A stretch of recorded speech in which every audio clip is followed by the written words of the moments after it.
Melissa clinked her wine glass against Dean's with that practiced mother-son beam she reserved for special performances.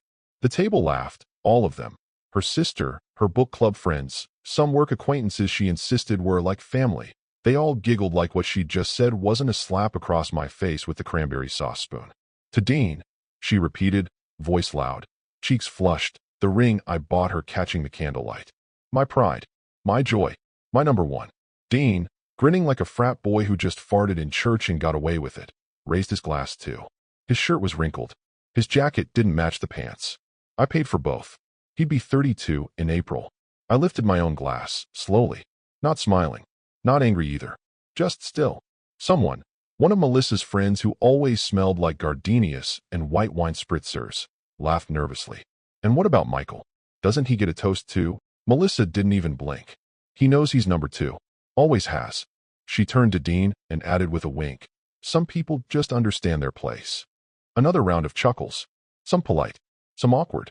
The kind of laughter people give when they sense something's off but don't want to miss dessert. I held her gaze for a second too long, then smiled. Good to be ranked, I said.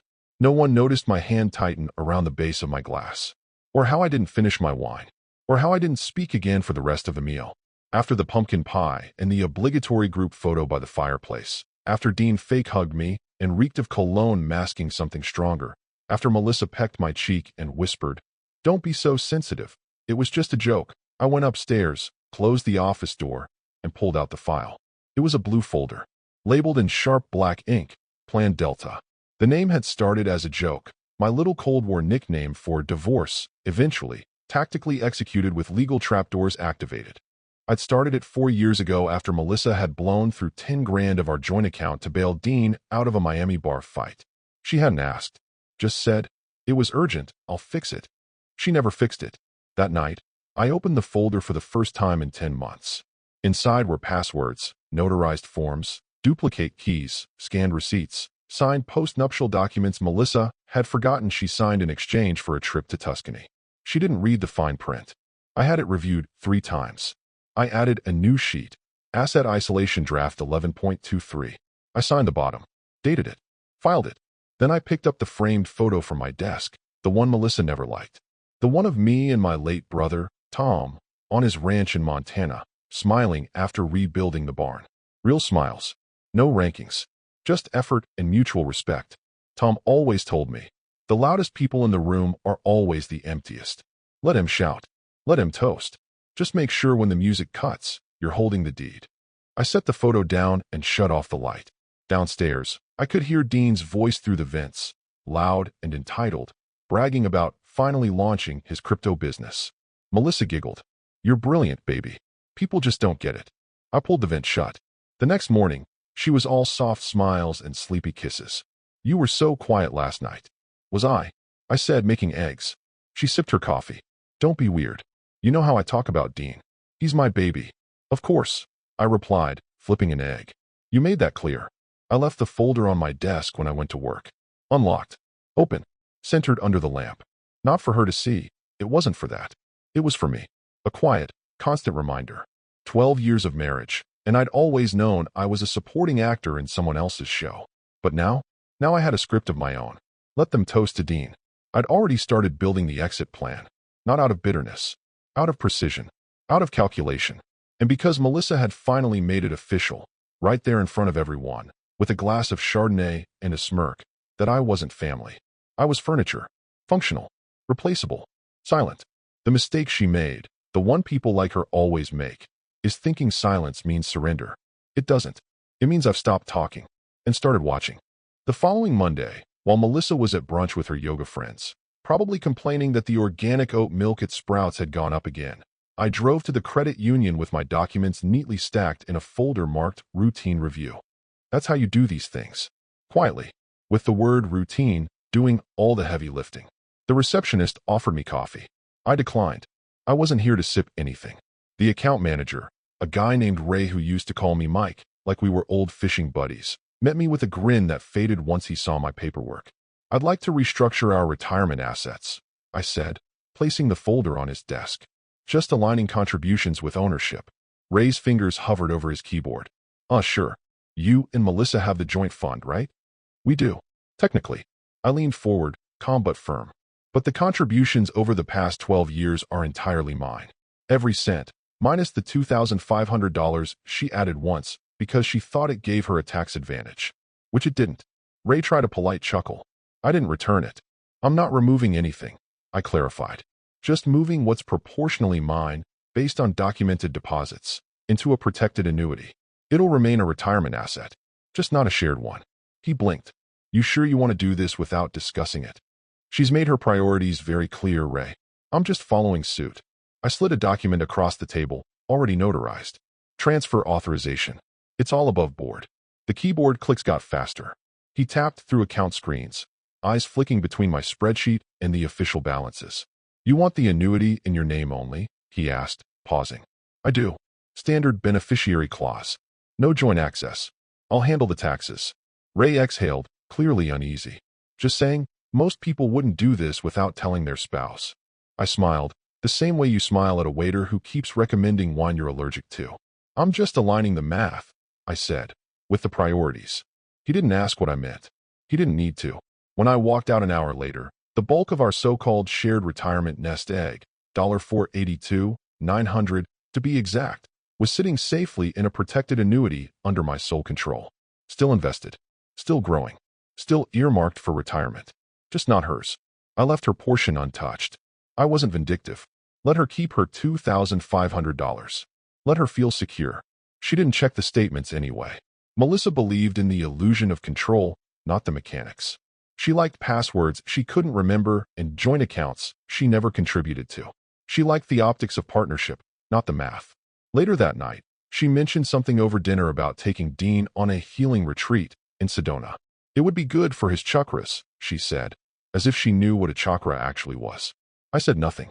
I just looked at her over my baked potato and mentally tallied the cost of 1 week in Sedona at the spa she liked. $7,400 for a private suite, $1,200 for guided yoga and therapy, another $900 for nutritional consults, and Dean's constant add-ons. Liquor, weed, probably some impulsive cash grab in the gift shop.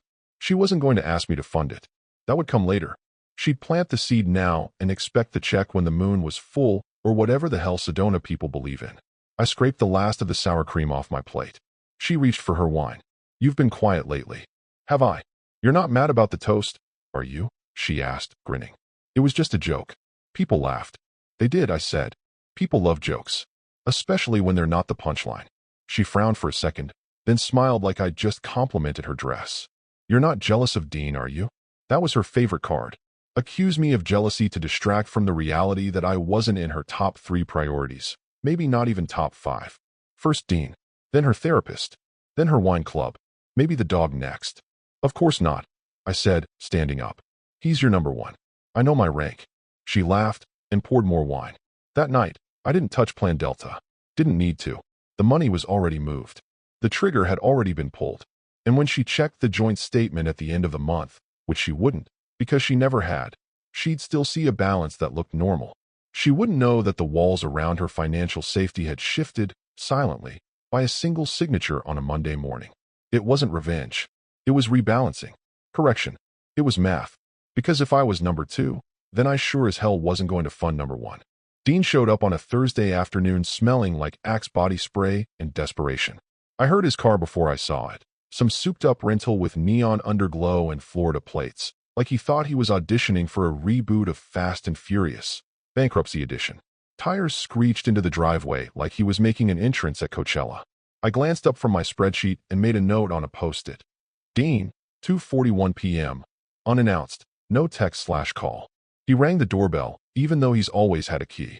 Melissa rushed to open it like a teenager greeting the prom king. Dean, look at you, she gushed, hugging him so tightly you'd think he'd just returned from war, not a failed silent retreat in Temecula where he apparently almost unlocked his financial genius. Yo, Mikey, Dean shouted from the doorway, flashing me finger guns. He called me that sometimes when he needed something, never when he didn't. Dean, I said, nodding, not getting up. I was reviewing estate planning notes. Again, he plopped himself onto the couch, legs wide, phone still in his hand, screen lit up with an NFT of a cartoon ferret in sunglasses. All right, big news. I've got the next big thing, and you guys are going to want to get in early.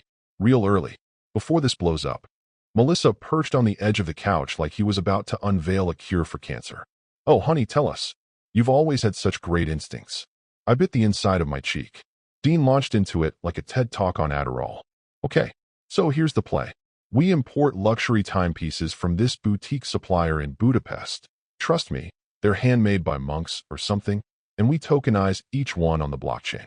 Every watch comes with a unique NFT that proves authenticity. Boom. Exclusivity. Scarcity. People are going to eat this up. I stared at him. He mistook the silence for awe. It's a hybrid business model. Real-world assets backed by digital scarcity.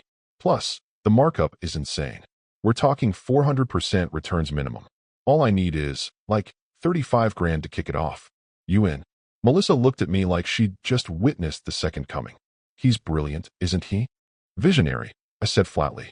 Dean, bring me a business plan. Itemized budget, supplier contracts, legal vetting, projected ROI over 6 months minimum. If it checks out, I'll schedule a meeting with 2 people I trust. Dean's eyes widened for a second. Oh, yeah, totally. I just need, like, a day or two to, format all that. It's mostly in my head right now, but I can get it together. Who are the people? Old friends, I said. They specialize in due diligence. If they like it, we'll talk numbers. Melissa clapped. This is great. He's finally got a plan. Dean gave me a sloppy thumbs up and mumbled something about putting the deck together. He left 20 minutes later, already texting as he backed out of the driveway. His rear bumper scraped the curb. Again, I walked upstairs, opened Plan Delta, and typed in a new entry. Dean visit 3.23, crypto/NFT/watch scheme. No documents. Promise plan within 48 hours. Conditional support offered. Verified vetting. Melissa 100% emotionally committed. No follow-up expected. 3 weeks passed. Nothing. No plan. No email. No call. No meeting. Just an Instagram post of Dean on a beach in Tulum with some girl half his age and a caption that read, manifesting passive income, money with wings, waterwave, #grind mode, #stay woke. I printed the post. Filed it under Dean, Fantasy Business Ventures. On the 4th week, Melissa came into the office holding a mug of tea and that look she gets when she's already picked a side, and it's not mine. You didn't follow up with Dean, she said, eyebrows lifted. Was I supposed to? I asked, not looking up from my document. You told him you'd get your people to meet with him. I told him to bring a business plan. He didn't. She sighed dramatically and sat down across from me like this was a marriage therapy session. You're being passive-aggressive again. I closed the folder and finally met her eyes. No, I'm just being second. She didn't like that. The phrase sat there like a rotting peach on the table. She got up without another word and left, muttering something under her breath about not supporting his dreams. I didn't ask if she meant mine or Dean's. We both knew the answer. That night, I logged into our security system app and reviewed the footage from Dean's visit. Every word, every gesture, every promise. Just in case. Not because I needed it now, but because I knew Dean, and I knew Melissa, and patterns don't break themselves. It was a Tuesday when I got the call, not from Melissa, not from Dean, but from Ron Whitaker, an old Army buddy of mine who now works in city administration. We hadn't talked in months. Ron's one of those men who doesn't waste syllables. So when I picked up and heard him say, "You might want to check on your car, Mike," I knew it wasn't a social call. What about it? It's listed in a police report. DUI. Property damage. Driver listed as Dean Langford. I didn't respond right away. My brain just paused. Like it had expected this call all along and was waiting for confirmation. Ron continued, reading off notes like he was ordering lunch. Vehicle hit a parking kiosk and clipped a bike rack downtown. Refused breathalyzer. Was belligerent with the officer. Registered to you. Melissa Langford said it was hers verbally at the scene, but registration and title came back to your name. The timeline dropped into place like puzzle pieces I never wanted to fit. Was he arrested? Detained. Released after processing. No formal charges yet, but it's coming. City property was damaged. Kiosk was a total loss. There's a camera. It's clear as day. I thanked him, said I'd look into it, and ended the call. Then I just sat there in my home office for a moment, staring at the framed photo of Melissa and Dean at his college graduation. The one he didn't technically earn because he never paid off the final tuition balance and never finished his internship hours. But that didn't matter. Melissa insisted we frame it. I opened the file drawer and pulled out Plan Delta. 2 months earlier, when Melissa had asked to borrow the car for errands because hers was in the shop, I handed her the keys without a second thought. The car was mine. Title, registration, insurance. But I wasn't using it much anymore. Semi-retirement has that perk. I didn't ask questions. But she didn't tell me Dean was driving it. He wasn't on the insurance. He didn't even have a valid license at that point, something I'd only find out after I requested a driving record later that week, out of morbid curiosity. Melissa hadn't said a word. Not when it happened. Not the day after. Not that week. She carried on like everything was fine. Smiled across the dinner table. Watched her dramas. Booked a massage. Ordered takeout sushi. Not a peep. I didn't confront her. I didn't raise my voice. I didn't even ask why. I called my insurance company instead. I told them I needed to revoke all permissive use of the vehicle, retroactively and moving forward. I filed a signed statement clarifying that Dean Langford was never authorized to operate my vehicle. Not once. Not even casually. I submitted a notarized affidavit. I had it all done within 24 hours. If Dean tried to use the car again, it would now be flagged under my account as unauthorized use. Any incident would fall on him. Not me. Not my premiums. Not my record. Melissa's silence had officially severed any last illusions I might have had about partnership. She wasn't covering for Dean. She was choosing him, again, at any cost. That weekend, she mentioned casually over breakfast. Oh, Dean had a little run-in with some city cops. Nothing major. They were totally overreacting. I think one of them just didn't like the look of him. I took a bite of toast. Was he driving? Well, yeah, just briefly. I had the car. He was just helping with something. Whose car? Yours. But, oh, I nodded. So he was insured then? She blinked. I mean, I assumed. You assumed the law would bend for your assumptions? I tilted my head. That's bold. She flushed. Michael, it's not that deep. I just didn't want to stress you. You always overreact to this stuff. It's just a car. No, I said, calmly sipping my coffee. It's a liability. And now it's not mine anymore. Not in the way you thought.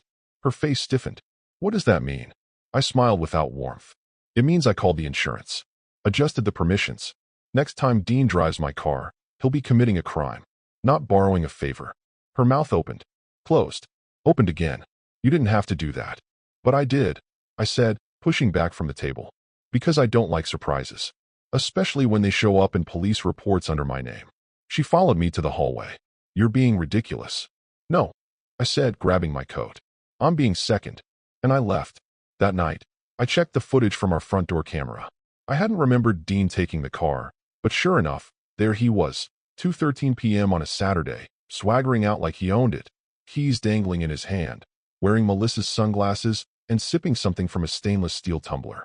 His grin told me everything. He didn't think he'd ever be held accountable.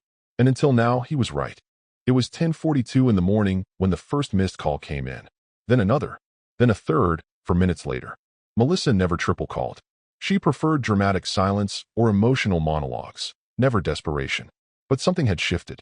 By the fifth missed call, I flipped the phone over and left it face down on the table next to my tea. I knew exactly what this was. The night before, Dean had been taken in again. This time, not just for a drunk driving charge or reckless behavior, but for resisting arrest, public endangerment, and, just for flair, threatening an officer with powerful connections. Apparently, he told them I was basically a state-level lobbyist, and they were making a career mistake. I wasn't a lobbyist. I was an actuary. Dean never knew the difference. Melissa hadn't called that night. Maybe she thought she could handle it herself. Maybe she assumed I'd come running once I heard about it. Maybe she was just too proud to say the words out loud. But this morning's voicemails told a different story. When I finally picked up the phone and opened the app, the most recent voicemail began mid-sob. Michael, please, I didn't know the title changed. They won't let me use the house for bail. They said you filed something? 2 months ago? What is this? I leaned back in my chair and let it play out. I'm at the bank. They said the deed is no longer in both our names. You didn't even tell me. I'm trying to help my son. He's your stepson. Don't you care? Don't you see what's happening? She was crying.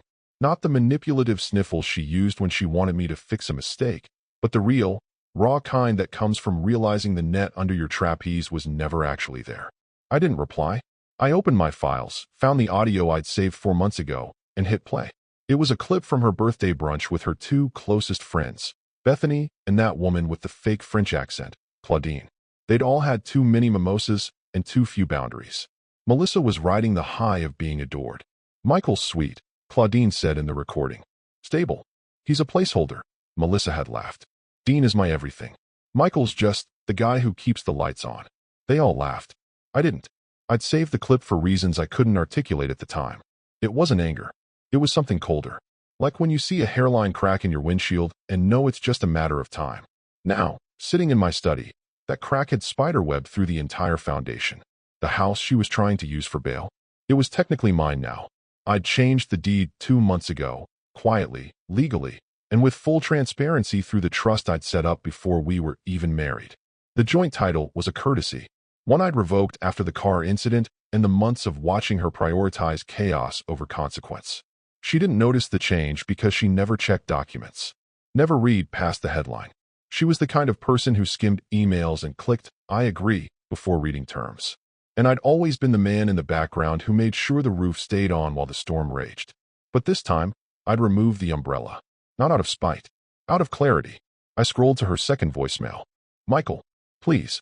This isn't the time to play games. Dean needs help. He's not well. This isn't just about money. It's about family. You are family." That last line landed like sour milk in my stomach. She'd called me family for the first time since, maybe ever. Too late. I clicked save and filed the voicemails under Plan Delta. Then I stood, walked to the kitchen, and poured myself a glass of water. The sun was coming through the blinds in soft slats, cutting across the counter in perfect geometry. Everything in the house was clean. Still, controlled. She didn't know that the house wasn't even part of her estate anymore. I'd shifted it into a revocable trust, mine alone, after the insurance fallout. Filed quietly. Approved by the same notary who once witnessed our post-nup.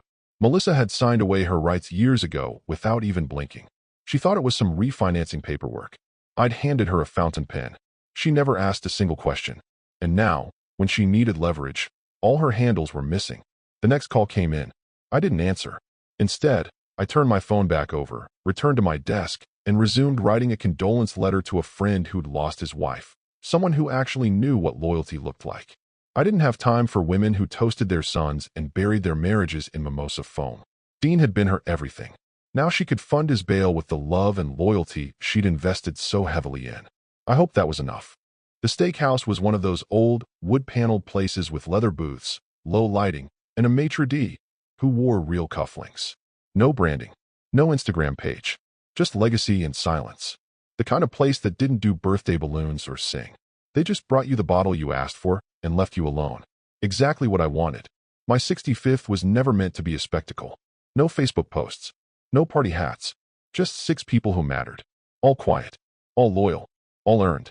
There was Carl, my mentor from the actuarial firm, who taught me that noise is not value. Next to him, Linda, my estate attorney and probably the smartest person in the room at any given moment. Harold, a retired accountant who saved my hide in 2008. Marion and Ellis, my neighbors who once climbed a ladder during a thunderstorm to help me patch the roof. And finally, Janice, Tom's widow, my late brother's wife, now a dear friend and living memory of the man who taught me what endurance really looked like. No Melissa, no Dean. That wasn't a mistake. The invitations had gone out by letter, hand-signed. I didn't mention it at home. There was no announcement, no calendar reminder. I left the house that evening in a navy suit, told Melissa I had a thing, and walked out the door with nothing but my cufflinks and a calm pulse. Dinner was midway through the second course when the disruption arrived. Dean. Of course it was Dean. He didn't walk in. He stormed in. Loud. Underdressed.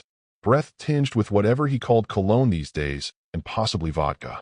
He scanned the room, spotted me at the back booth, and marched over like a cop with something to prove. "You seriously didn't invite Mom?" He spat, loud enough that the table behind us went quiet. I didn't answer. I just folded my napkin and set it gently on the table. "She raised you like a damn king," he ranted, gesturing wildly. "This is your family, and you're sitting here like some banker in a boys' club. Who the hell are these people?" Linda looked at me, calm, unfazed. Carl sipped his wine. "I'm going to need you to leave," I said without raising my voice. Dean leaned in closer. "You think you can just cut us out? After everything?" I waved toward the bar. The manager appeared within seconds. "Mr. Langford?" I nodded once. "This guest isn't part of my party. Please escort him out. Be kind, but firm." Dean's eyes bulged. "You're kicking me out? On your birthday?" "No," I said, adjusting my sleeve. "I'm continuing my dinner. You're interrupting it." The manager laid a hand gently on Dean's shoulder. Dean shoved it off. You think this is over, old man? You think you can just ignore your family? I looked at him. Really looked. The slack jaw, the eyes full of fury and entitlement, the clothes that didn't fit right, the way he stood, like he had the moral high ground, but couldn't explain why. You're right, I said evenly. I can ignore it. That's the difference between you and me. He was gone within 2 minutes. But the noise didn't stop. Because, of course, Melissa had to try. 10 minutes later, as we were pouring the red, the windows vibrated from shouting outside. I looked over Carl's shoulder, and there she was, standing on the sidewalk in heels too high for her age, yelling my name like it was a crime scene. Michael! Michael! Get out here right now. I will be heard. Janice raised an eyebrow. Marion calmly dabbed her lips with a cloth napkin. Linda smirked. Melissa pounded on the window once. Twice. I lifted my glass. That, I said to the table, is the sound of First Place losing its audience. A quiet ripple of laughter moved through the booth. Then silence again. Beautiful, absolute silence. We clinked glasses. Not to gloat. To mark something clean. Something final. Melissa didn't come inside. She screamed for a few more minutes. Something about betrayal. About years wasted. About me being nothing without her. None of it stuck. Not because the words were false, but because they no longer belonged to me. By the time dessert arrived, creme brulee and a vintage port, she was gone. Dean too. Just headlights fading into traffic. And I sat among 6 people who saw me, who heard me, who, over decades, had built something with me that didn't need noise to exist. That was my real birthday gift. Silence, earned. The phone rang just before noon. I recognized the number instantly. Bethany Carlton. Melissa's best friend since college. Maid of honor at our wedding. Godmother to Dean, though I'm not sure she ever enjoyed that particular appointment. In 3 decades, Bethany had never once called me directly. Not when Melissa sprained her ankle. Not when Dean totaled his first car. Not even when Melissa's mother passed, and I had to arrange the funeral alone. But today she called. I didn't answer right away. I just stared at the name pulsing on the screen, watched it fade, then come back again 10 seconds later. Persistent. Predictable. On the 3rd ring, I picked up. Michael, she said, skipping any preamble. Her voice was tight, the kind of tension that comes when someone's trying not to cry while also trying not to admit you were right. Bethany, I said, sitting down slowly. How's Atlanta? Spare me the small talk, she snapped. I didn't call to catch up. I called because she's breaking. Melissa is unraveling. Silence. She hasn't eaten in 2 days, she continued, filling the gap. She's not sleeping. She's blaming herself, but also doesn't understand why you're being so cold. She doesn't understand, I repeated. She's all alone, Michael. She said Dean. There was a pause on her end. Long, heavy. Dean hasn't come by in days. He's laying low. Someone told him the DA might add fraud to the charges. He's distancing. Smartest thing he's done, I muttered. Bethany didn't laugh. She's calling me constantly. Crying. Asking if I think you'll ever come back. You were the anchor, Michael. Say what you want about her choices, but you were always the one holding it together. She made that clear years ago, I said calmly. I was the backup generator. Only mattered when the lights went out. She's not thinking clearly. She never was. She just didn't notice the cost until the invoice arrived. Bethany's voice cracked. You really aren't going to help her? I already did, I said. For 12 years. Quietly. Reliably. She traded that for fireworks and flattery from a man-child who can't spell fiduciary. I stood and walked to the desk. The light from the window caught the edge of the file folder, Plan Delta, still open from the night before. I pulled out a single page and snapped a photo with my phone. Then another. And another. I'm texting you something, I said. A pause. What is it? Proof. I sent her 3 images. The first was the page from the post-nuptial agreement Melissa had signed in 2014 in exchange for partial access to the Tahoe Vacation Fund. She never read it. She just wanted the trip.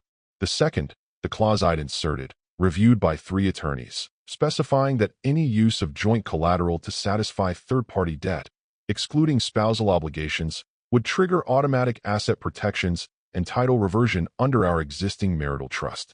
And the third, a copy of Melissa's recent bail loan application, where she'd attempted to use the house, my house, as collateral for Dean's release. Bethany was silent for a long time. She signed that, I said softly. Knowingly. It's her signature. Dated. Witnessed. Filed. She didn't know what it meant, Bethany whispered. No, I agreed. She didn't care what it meant. That's worse. I could hear her breathe, slow and shallow. She's not a bad person, Michael. Neither am I. Another silence. She's lost everything, Bethany said finally. The house. You. Dean's spiraling. Her friends are distancing. It's all falling apart. No, I said, sitting back down. It's all revealing. Big difference. Bethany didn't argue, just lingered, like someone standing in a doorway, unsure if they were supposed to say goodbye or just leave quietly. I ended the call with a soft, "Take care, Bethany," and hung up before she could answer. Then I turned off my phone. The text I sent her wasn't for Melissa. It wasn't even for Bethany, really. It was for the record. One final entry in a ledger that had been quietly filling for years. Melissa had spent decades decorating the house of our marriage with banners that read family and loyalty and unconditional love. But when the beams cracked, when the roof caved in, she ran to the only person she'd ever built for, Dean. And now, the walls were gone. The silence was echoing. And the foundation, the one she never thought to check, was mine. The courthouse had that smell I remembered from military processing stations, stale carpet, recycled air, and something vaguely metallic, like institutional nerves soaked into the walls.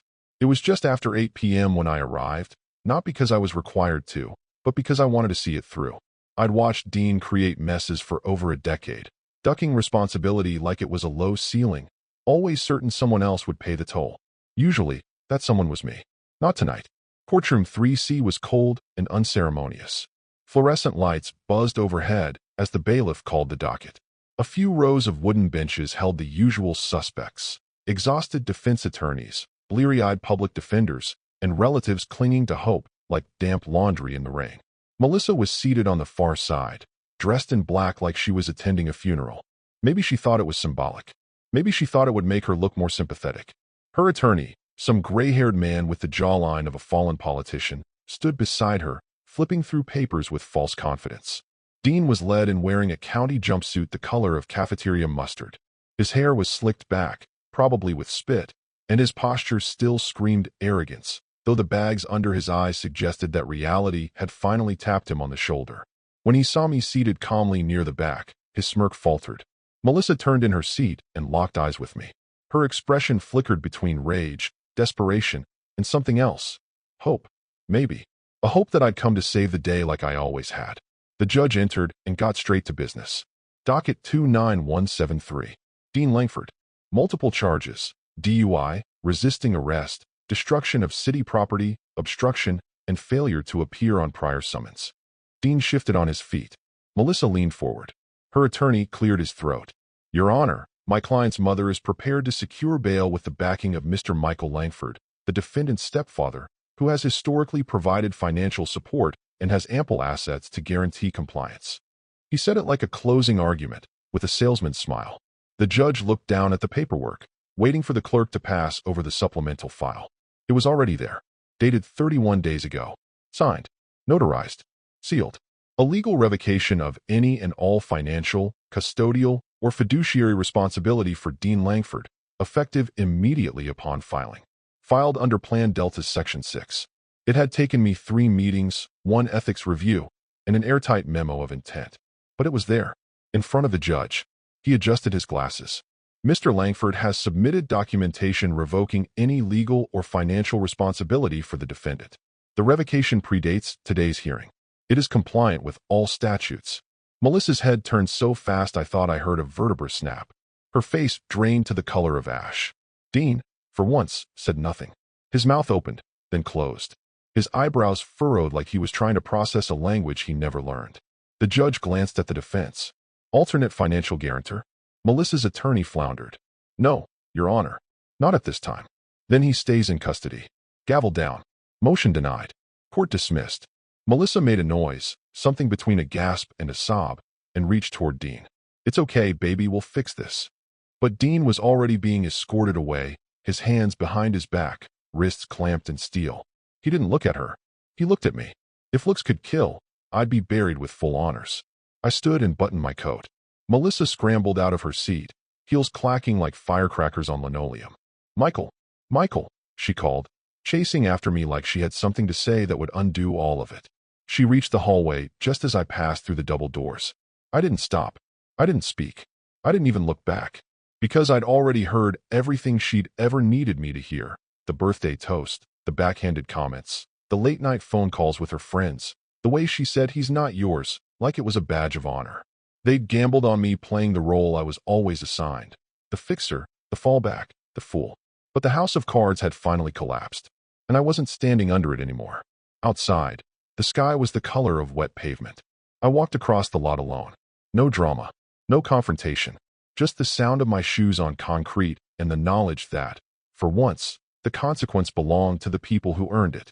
At 11:34 p.m., the house was silent. No TV murmuring from the guest room. No healing chakra playlist floating through the Bluetooth speaker. No wine glass clinking against marble. Just quiet.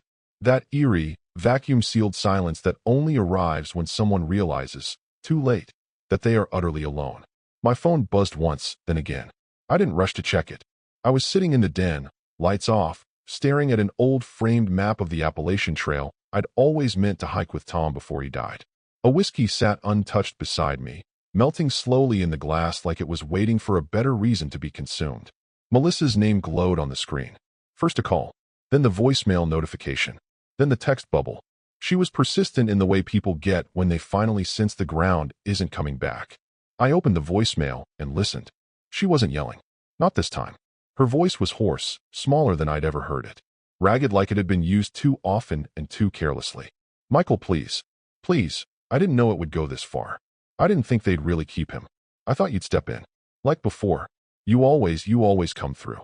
I know I've said things, done things, but I didn't mean, he's just my baby. He's all I had. And I thought you understood that. I thought you'd please just call me." There was a pause, and I could hear her sniff once. Then the line went dead. I watched the little gray dots appear beneath her name. She was typing. I didn't wait for the next plea. Instead, I opened my notes, pulled up the line I'd written 3 months ago after reviewing the trust language for the third time. The line I'd debated sending a dozen times before deciding it was only to be used once, at the right moment. Not when she disappointed me, not when she lied, but when the illusion finally collapsed. Now was the moment. She'd crossed every threshold, legal, emotional, ethical. She'd made her bets. She'd chosen her ranks. She'd spoken her truths when she thought I wasn't listening. So I replied. Just one text. "You always said Dean was your number one. I never argued. I just made sure you could face this without number two." Delivered. Read. I stared at the screen. For 30 seconds, nothing. Then came the reaction. Not a reply. Not a call. Just the system ping. The voicemail app registering another audio clip. But I didn't need to play it. I already knew what it would be. A sob. A gasp. Maybe the sound of something falling. I saw it all without watching. Her standing in the kitchen barefoot, phone still in her hand, heart beating too fast, breath shallow, staring at that message like it was a bullet carved in glass. I imagined the exact moment her knees gave out, the phone slipping from her fingers, the echo of it hitting the tile. I imagined her sinking to the floor, not with the grace of someone who wants comfort, but with the collapse of someone who's finally realized the stage is empty, the lights are off, and no one is coming to pull her from the wings. That was the moment it broke. Not because I said something cruel.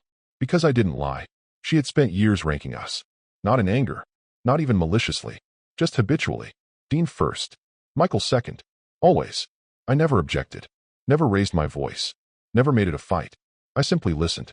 And remembered. And made sure that when the time came, when reality rolled in like high tide, she'd be right where she'd always insisted she wanted to be. Next to her number one. Without me. Morning came like a sentence. Not the poetic kind. Not the soft golden light breaking through linen curtains sort. This was sterile light, hospital light, the kind that exposes rather than illuminates. Melissa blinked into it, momentarily disoriented by the silence pressing in on her chest. No ambient hum of the espresso machine preheating. No soft footfalls from the hallway. No sound of my shaving razor in the bathroom sink. Just silence. Deep. Total. Surgical. She sat up in the bed, our bed, and winced at the cold spot beside her. Not from absence. From permanence. The sheets still held my scent, but it was fading. The house smelled like lemon wood polish and nothing else. She shuffled down the hallway in the old robe I'd bought her one Christmas. Tags still attached then, because she'd claimed the color, washed her out. Funny. She wore it now, like armor stitched from regret. In the kitchen, the blinds were half open, slats casting pale bars of light across the island countertop. And there, centered neatly on the granite, sat a single printed photograph. She knew at the moment she saw it. Thanksgiving. The photo wasn't staged. It wasn't flattering. It captured the exact second she had raised her glass and toasted Dean, eyes glowing, mouth frozen mid-sentence. To Dean. My pride. My joy. My number one. Around the table, smiles were uncertain. Laughter incomplete. And me? Off to the side, barely visible, lifting my glass with a flat expression. A placeholder. A background character in a home I'd paid for in full. But it was the red circle that stopped her breath. A thin, clean stroke. Marker, probably, drawn around her own hand and face, locking that moment in place like a dartboard target. Underneath, in small block letters, written with that same unshakable pen I used to sign mortgage checks and estate filings, was a single line. Rankings matter. Enjoy first place. Her knees almost gave. She gripped the edge of the island, steadying herself as the silence bore down harder. The fridge motor buzzed on. It was the loudest thing in the house.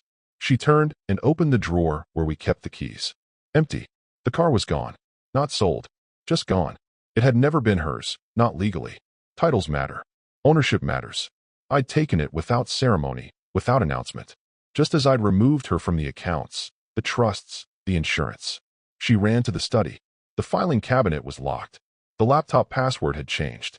The estate planning binder, once sitting on the bottom shelf in full view, was missing. The desk drawers were empty except for a coaster and a dried pen. In the hallway, the family portraits were still hanging. But if she looked closely, she'd notice a subtle difference. One photo missing. A candid of me and Tom, laughing in the garage, covered in sawdust. I'd taken it back. Quietly. Carefully. She checked her phone. No new messages. No missed calls. Dean hadn't called. Not since the arraignment. The previous night's text still sat there like a blade. You always said Dean was your number one. I never argued. I just made sure you could face this without number two. She reread it 5 times. Her fingers trembled. Her lawyer hadn't returned her last email. The retainer was gone. She couldn't pay for another. Her access to the joint account was frozen. She didn't even realize it until the grocery store transaction failed 2 days earlier, but she chalked it up to a technical glitch. Like everything else in her life, she assumed someone else was still maintaining the systems. She stumbled back into the kitchen, grabbed the photo, clutched it like it might change under pressure. Like the ink would smudge and give her a second chance. But it didn't. It held. That moment, the public coronation of her golden child, had been preserved. Not just in memory, in ink, in strategy, in legal documentation so tight, so airtight, that even the echoes couldn't slip through. She stood there barefoot, robes sagging off one shoulder, and realized she was now the queen of an empty kingdom. Her son was awaiting trial. Her husband was gone. Her friends had grown distant. Bethany hadn't returned her last 4 calls. The house was paid off, yes, but nothing inside it belonged to her anymore. Not the furniture, not the car, not the legacy, just the silence, and the red circle, and the sentence beneath it. She sat down at the kitchen table, set the photo in front of her, and didn't cry. Not right away. First, she stared. Then, she whispered something to herself. Maybe a denial, maybe a prayer. Then she wept. Not like a woman who'd been wronged. Like one who had finally, understood that she had not just lost. She had ranked herself out of everything.